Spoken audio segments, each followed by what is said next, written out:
अस्सलाम वालेकुम दोस्तों, कैसे हो? उम्मीद है कि सब खैरियत से होंगे। अल्लाह आप लोगों को ऐसे ही खुश रखे। आज मैं आपको माइकल जैक्सन की एक इबरतनाक और सच्ची कहानी 4 से 5 मिनट में सुनाना चाहता हूं, बिल्कुल सीधे सादे अल्फाज में जो आपको समझ में आए। माइकल जैक्सन को कौन नहीं जानता? माइकल जैक्सन जिसने म्यूजिक और डांस को एक नया अंदाज दिया। माइकल जैक्सन एक दिन नुजूमी यानी ज्योतिषी के पास गया और कहा कि मैं तुमसे 2 सवाल करता हूं, तुम इसका जवाब दो। नुजूमी ने कहा कि जरूर, मैं कोशिश करता हूं। माइकल जैक्सन ने कहा, क्या ये मुमकिन है कि मेरा ये जो काला रंग है ये गोरा हो जाए? और दूसरा मेरा सवाल ये है कि मेरी जिंदगी कितनी है, मैं कितने साल तक जिंदा रहूंगा? तो उस नुजूमी और ज्योतिषी ने कहा कि देखिए, जहां तक तुम्हारी शक्ल की बात है, ये जैसी है वैसी ही रहेंगी, इसको तुम बदल नहीं सकते। और जहां तक आपकी उम्र की बात है, इंसान दुनिया में 60-70 या बहुत हो गया तो 100 साल तक ही जिंदा रह सकता है। नुजूमी की ये बात सुनकर माइकल जैक्सन जोर जोर से कहका लगाया, यानी जोर जोर से हंसा और कहा कि तुम गलत हो। अगर तुम गलत नहीं भी हो तो मैं तुमको गलत साबित करके रहूंगा, और मैं ये दोनों काम करके रहूंगा।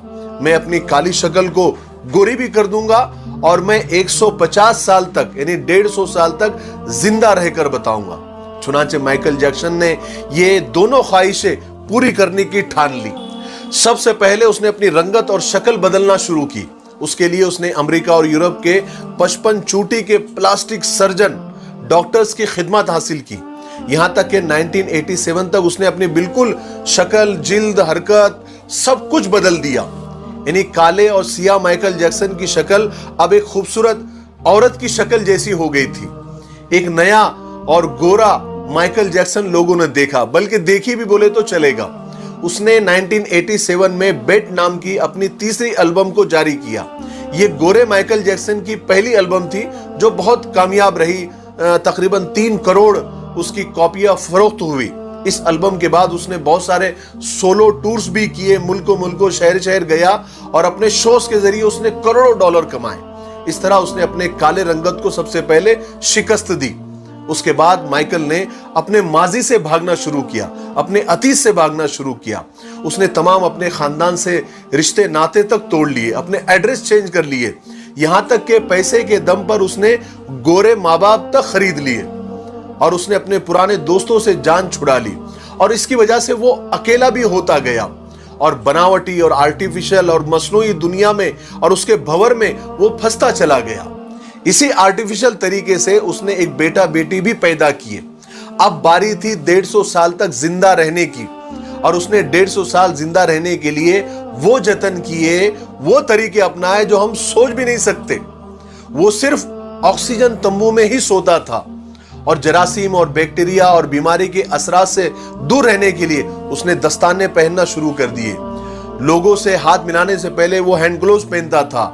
लोगों से मिलने से पहले वो मास्क लगाकर ही घूमता था, लोगों से मिलता था।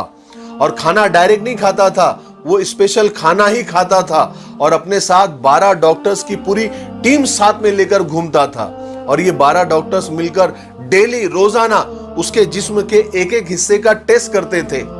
और खाना उसका पहले लेबोरेटरी में टेस्ट होता था, वहां से ग्रीन सिग्नल मिलता था, उसके बाद ये खाना खाता था। और उसका स्टाफ उसे रोजाना वर्जिश भी कराता था। यहां तक कि आप यकीन मानिए, उसने एक्स्ट्रा फेफड़े, दिल, गुर्दे, जिगर, आंतें, आंखें सबका एक्स्ट्रा बंदोबस्त करके रखा था। यानी ऐसे डोनर्स तैयार करके रखा था जिसके घर का पूरा खर्च माइकल जैक्सन उठाता था। और वो डोनर्स भी हमेशा तैयार रहते थे कि कब हमारे दिल, गुर्दे, फेफड़े की जरूरत माइकल जैक्सन को पड़ जाए। और इन सब कारनामे करके माइकल जैक्सन को इस बात का यकीन हो गया था कि अब वो 150 साल तक आराम से जिंदा रह सकता है। फिर एक दिन 25 जून की रात आई। माइकल जैक्सन को सांस लेने में दुश्वारी, तकलीफ होना शुरू हुई। डॉक्टर्स को जैसे मालूम पड़ा, उन्होंने मुल्क भर के सारे डॉक्टर्स को माइकल जैक्सन के घर पे जमा कर दिया। दुनिया भर के डॉक्टर्स उसे मौत से बचाने की कोशिश करने लगे, लेकिन नाकाम हुए, फेल हुए। मजबूरी में हॉस्पिटल ले जाना पड़ा। और वो शख्स जो 150 साल जीने के लिए उसने सब कुछ किया, सिर्फ 30 मिनट में मर गया। 30 मिनट में उसकी रूह चुटकी से भी कम टाइम में खुदा के पास पहुंच गई। माइकल के मरने की खबर 10 मिनट में उस वक्त गूगल पर 10 लाख लोगों ने पढ़ी और गूगल का उस वक्त का सबसे बड़ा ट्रैफिक रिकॉर्ड था। और इस हेवी ट्रैफिक की वजह से गूगल का सर्वर भी डाउन हो गया था, जिसके लिए गूगल को लोगों से माफी तक मांगनी पड़ी। पोस्टमार्टम के बाद पता चला कि बहुत ज्यादा, हद से ज्यादा एहतियात करने की वजह से माइकल जैक्सन का पूरा अंदर से जिस्म ढांचा बन गया था। वो गंजा था, उसकी पसलियां टूटी हुई थी, उसकी टांगों और हाथों पर इंजेक्शन के हजारों निशान थे, हजारों सुराख थे और प्लास्टिक सर्जरी की वजह से वो पेन किलर का मोहताज हो गया था। लेकिन ये सारी एहतियात, ये डॉक्टरों की टीम, ये डोनर्स की टीम, ये इंजेक्शन, ये गोलियां, ये दवाइयां उसे मौत से नहीं बचा सकी। मेरे भाइयों, माइकल जैक्सन की ये मौत लोगों के लिए ऐलान है कि इंसान पूरी दुनिया पर फतेह पा सकता है, लेकिन अपने मुकद्दर को नहीं बदल सकता, अपने खुदा का मुकाबला नहीं कर सकता, मौत का मुकाबला नहीं कर सकता। इसीलिए किसी ने क्या खूब कहा है कि आगाह अपनी मौत से कोई बशर नहीं, सामा है 100 बरस का, पल की खबर नहीं। ये हमारा मिफ्ताही तलबीना है, ये नबवी नुस्खा है। आप सल्लल्लाहु अलैहि वसल्लम ने फरमाया ये पेट की बीमारियों के लिए बहुत मुफीद है और ये सुन्नत भी है, गिज़ा भी है, शिफा भी है, दवा भी है। इसे बनाने का भी बहुत आसान तरीका है। 1 गिलास दूध में 2 चम्मच तलबीना डालकर इसे उबाल ले, खीर की तरह बन जाएगा और फिर इसमें शहद या शक्कर डालकर आप भी पिए, बच्चों को भी पिलाए। घर में हर एक उम्र के लिए ये मुफीद है। स्क्रीन पर आ रहे नंबर पर आप कॉल करें, आप दुनिया में कहीं भी हो ये आप तक पहुंचा दिया जाएगा। ठीक है, 1 से ज्यादा लेंगे तो कुरियर फ्री है। अगर आप डिस्ट्रीब्यूटर बनना चाहते हैं तब भी इसी नंबर पर आप कॉल करें। मुझे उम्मीद है कि आप जरूर एक मर्तबा क्यों नहीं होता आप खरीदेंगे।